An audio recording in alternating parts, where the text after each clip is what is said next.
नमस्कार दोस्तों, एक बार फिर से आप सभी का मेरे चैनल पर स्वागत है। तो आज की इस वीडियो में हम बीएड फोर्थ सेमेस्टर में जब हमारी फाइनल टीपी होती है तो वहाँ पर जो हमें फाइनल लेसन प्लान बनाना होता है वो देखते हैं। तो जो सब्जेक्ट है वो है संस्कृत और टॉपिक का नाम है विशेषण। तो संस्कृत का जो फाइनल लेसन प्लान है वो हमने विशेषण बनाया है। तो सबसे पहले हमें टॉप में क्या है, roll number, class, topic, subject, time, date और स्कूल का नाम लिखना होता है जहाँ पर हमारी टीपी होती है। तो आगे है अनुदेशात्मक उद्देश्य। तो सबसे पहले क्या है कि हमें इंस्ट्रक्शनल ऑब्जेक्टिव लिखने होते हैं। विशेषण के अर्थ को स्पष्ट करेंगे, विशेषण के प्रकारों को सूचीबद्ध करेंगे, विशेषण के प्रकारों को मॉडल द्वारा दर्शाएंगे, विशेषण की अवस्थाओं को सूचीबद्ध करेंगे, विशेषण की अवस्थाओं को चार्ट के माध्यम से समझेंगे। जो टीचिंग एड है वो क्या लगेगी इसमें, श्यामपट्ट, झाड़न, झाड़न डस्टर, सुधाखंड, चौक, मॉडल, चार्ट और संकेतक। आगे है जो छात्र अध्यापिका है वो क्या है, बच्चों की जो पूर्व ज्ञान है उसका परीक्षण करने के लिए क्या क्वेश्चन पूछेगी। राम खाता है, इस वाक्य में राम क्या है, संज्ञा। वह जाता है, इस वाक्य में वह क्या है, सर्वनाम। शीला चतुर है, इस वाक्य में चतुर क्या है, उत्तर देने में असमर्थ। तो यहाँ पर क्या है, जो छात्र अध्यापिका है वो अपने टॉपिक को अनाउंस करेगी। शीला चतुर है, इस वाक्य में चतुर विशेषण है। तो छात्रों, आज हम विशेषण के विषय में अध्ययन करेंगे।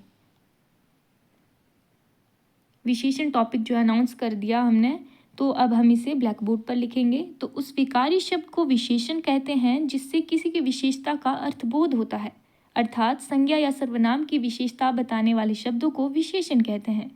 उदाहरण, साड़ी बहुत सुंदर है, गिलास में कम पानी डालो। तो यहाँ पर क्या है, सुंदर और कम क्या है, विशेषण के उदाहरण है। आगे है विशेषण के प्रकार। तो विशेषण के 4 प्रकार है, गुणवाचक विशेषण, संख्यावाचक विशेषण, परिणामवाचक विशेषण और संकेतवाचक विशेषण। पहला है गुणवाचक विशेषण। जो शब्द विशेषण के गुण, दोष, आकार, गंध और रंग इत्यादि को बताते हैं उसे गुणवाचक विशेषण कहते हैं। उदाहरण है, तेज छुरी से सब्जी काटो, मुझे बड़ी पेंसिल दो। यहाँ पर तेज और बड़ी क्या है, विशेषण के उदाहरण हैं। आगे है संख्यावाचक विशेषण। जो शब्द विशेषण की संख्या बताते हैं उन्हें संख्यावाचक विशेषण कहते हैं। उदाहरण है, पेड़ पर कुछ पक्षी है, मेज पर 4 पुस्तकें पड़ी है। तो यहाँ पर कुछ और 4 क्या है, संख्यावाचक विशेषण के उदाहरण हैं।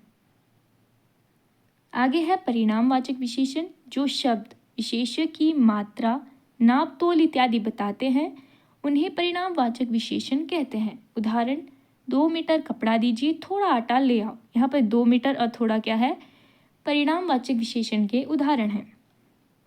आगे है संकेतवाचक विशेषण। जो विशेषण शब्द, संख्या तथा सर्वनाम विशेषण की ओर संकेत करते हैं वे संकेतवाचक विशेषण कहलाते हैं। उदाहरण, यह पुस्तक अच्छी है। तो यहाँ पर जो यह है वो क्या है, संकेतवाचक विशेषण है। तो ये जो विशेषण के 4 प्रकार हैं इनको हम मॉडल के माध्यम से जो है वो देखते हैं। तो ये है हमारा विशेषण का मॉडल, जिसे हमें 4 भागों में जो है वो हमने डिवाइड किया है। गुणवाचक विशेषण, संख्यावाचक विशेषण, परिणामवाचक विशेषण और संकेतवाचक विशेषण, जिसमें इनके जो है वो उदाहरण भी हमने साथ में दिखाए हैं। तो देख सकते हैं आप। आगे है विशेषण शब्दों की 3 अवस्थाएं होती है। तो विशेषण की जो 3 अवस्था है वो कौन कौन सी है, सामान्य अवस्था, तुलनावस्था और उत्तमावस्था। आगे है सामान्य अवस्था। जब विशेषण द्वारा सामान्य रूप से किसी वस्तु की विशेषता प्रकट की जाए तो वह विशेषण की सामान्य अवस्था कहलाती है। इसे मूलावस्था भी कहते हैं। उदाहरण क्या है, रूपवती कन्या, दुष्ट कंस और चतुर बालक। आगे है तुलनावस्था। जब विशेषणों को किन्हीं 2 वस्तुओं में से एक को दूसरे से घटिया या बढ़िया बताया जाए तो वह तुलनावस्था या उत्तरावस्था कहलाती है। उदाहरण है, सोहन मोहन से मूर्ख है, राधा श्याम से सुंदर है। आगे है उत्तम अवस्था। जब विशेषणों के द्वारा 2 से अधिक में से किसी एक को घटिया या बढ़िया बताया जाए तो उसे उत्तमा या अतिशय अवस्था कहते हैं। तो ये जो अवस्था है हमने इसे चार्ट के माध्यम से जो है वो दिखाया है, विशेषण की 3 अवस्थाएं। तो लेसन प्लान में हमें एक छोटा सा चार्ट लगाना होता है, लेकिन इसके लिए हमें बढ़िया बच्चों को दिखाने के लिए बढ़िया प्रॉपर चार्ट बनाना होता है।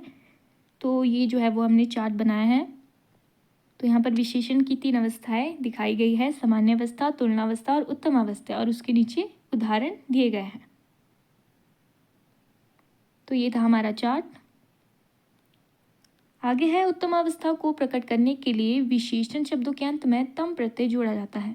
तो जब हम इस उदाहरण को संस्कृत में देखते हैं तो यहाँ पर जो है वो सोहन सभी बालकों में सबसे चतुर है। तो यहाँ पर चतुर में क्या है, चतुरतम जोड़ा जाएगा। नीचे सुंदर है तो सुंदर में सुंदरतम जोड़ा जाएगा। कमल सभी फूलों में सबसे सुंदर है। तो ये जो है वो विशेषण की 3 अवस्थाएं थी। आगे क्या है, पुनरावृत्ति।